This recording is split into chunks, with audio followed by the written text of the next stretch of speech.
Hello and welcome back. In this section of the presentation, we're talking about education, and I want to talk about some ways in which education was developed and some uses to which education was put. And I want to begin the story by talking about education during the period of state socialism. It is after the Second World War. This was a unique environment in which one of the major goals of the government. It was a socialist government promoting ideas of equality, promoting an agenda of rapid progress, was to rapidly diffuse education and literacy and transform the population from a rural population, principally rural, with low levels of education, into an urban population with a high level of technical education. But education had many purposes. One of the things to remember about this period when state socialist governments take power. So this is the end of the Second World War. Much of the country is destroyed. Infrastructure is destroyed. Markets are destroyed. Ports, agriculture is ceasing to function because it has not functioned for a period. And the population is young. If you look at the photos on the slide here, the first slide, it gives an indication of the ways in which the Communist Party, when it comes to power, has the goal of mobilizing youth. So the slogan says, young people, don't allow in Srem the corn harvest to rot while there is hunger in other places. And it is inviting people to join what was called at the time the youth work action. They get young people and students to go for a period on weekends for a couple of weeks, participate in the harvest and build things. Here is a picture of young people on the youth work action. And this was an action which had the purpose of getting work done, although sometimes the work that was supposed to be done in the youth work actions did not really get done. But it also had the purpose of social bonding, of attaching people to the state. Now, people have different experiences and different memories of the period of the rule of the Communist Party. Some people think of it as a time of relative freedom, of development, of advancement, of peace. Some people think of it as a time of repression. There were some goals that nearly all states that were ruled by communist parties shared. They shared the goal of expanding education and literacy, access to healthcare and modern infrastructure. They shared as a goal a campaign against what they called backwardness, and this included eliminating traditional conceptions or undermining traditional conceptions of gender. They included an anti-religious orientation. They included providing some form of what was called political education. You could say ideological training. How intensively this was carried out depended on the character of the regime. It varied. In many instances, this was a major purpose of periods of obligatory military service, was to provide some kind of political education to everybody who served in the military in the hope that they would develop a common orientation. But it's probably also worth underlining something about the period of communist rule, at least in Yugoslavia, and that's this. The Communist Party comes to power perfectly aware that not everybody in the country supports them. Not everybody is a communist. And they take this young population, which is coming out of the traumatic experience of the Second World War, and they tell them this. They say, we do not require that you agree with us or support us in everything. You don't have to become a communist if you don't want to. But we're going to do these things for you. We are going to give you the chance to be educated.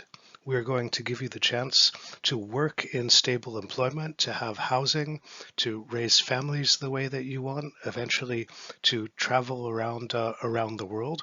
We will provide you with a peaceful social environment, and the only thing that we ask of you is that you keep quiet. If you disagree with us, you don't have to say so. Keep it to yourself. And I think for a lot of people coming out of this really very traumatic experience of violence, somebody offering them the possibility of a decent life and social peace in exchange for a measure of holding down their freedom of thought seemed like a pretty good deal. It was a pretty good deal for as long as the Communist Party was able to keep the promise that they were offering of education and employment and a decent life. It was when the state started economically to decline and to no longer be able to provide these that the whole deal started to break down. Now, a part of the party control of education is control of ideas, control of history. I think the communists' ideological control of history instruction, limits on research, use of educational institutions for the promotion of ideology, this is already the source of a good deal of legend, and not all of this legend is untrue. There was a strong tendency to think of education as a politically sensitive sector, to be aware of its uses and its dangers, and to seek to keep control of it. In any school, in any university program, there were people who were called political officers. We might be inclined to call them spies. And subjects like Marxism or the subject that was called national self-defense, these were obligatory in all programs. So if you wanted to study auto mechanics, you had to take a course in Marxism and so on. But the legend is partly true. At the same time, it's a little bit exaggerated. Let's consider some of the complexities, and here education is going to feed into themes like culture and politics, as will become clear.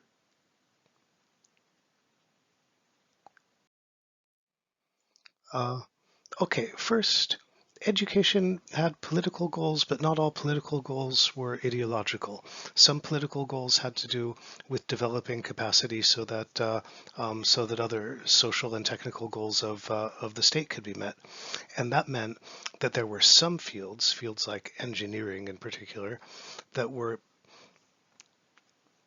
developed quickly and invested in heavily because they were thought of as national priorities. A second thing that happened, I mean, we talked about obligatory courses in Marxism and promoting a Marxist orientation, but especially when we're talking about Yugoslavia, remember that Yugoslavia has a unique orientation to the other parts of the world where there are state socialist regimes, because it is not a part of the Soviet bloc, which all of the other states with state socialist regimes, except Albania, were a part of in Europe. And one of the things that this meant was that as a part of this study of Marxism came the search for alternatives within the framework of Marxism, and this was an area where intellectuals from Yugoslavia played a very important role. They developed, it was probably the only internationally influential movement in philosophy to come from Yugoslavia, the Praxis movement, which labeled itself as a kind of humanist Marxism. The Praxis movement and people associated with it organized in the summers on the island of Korčula, an international school in philosophy that was attended by major international figures. What I want to say is that this place that Yugoslavia held in debates that were happening within the field of Marxism contributes to the development of a unique relationship between the so-called East and the so-called West that converges on the states of Southeast Europe.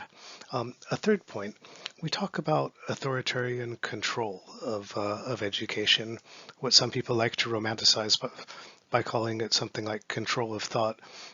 There was an authoritarian orientation toward education, toward cultural production, toward what kind of material could be made available, but it was not constant and it was not stable. It might be best to think of authoritarian control of education and culture as a kind of political instrument that could be increased or decreased in intensity and that had a tendency to migrate.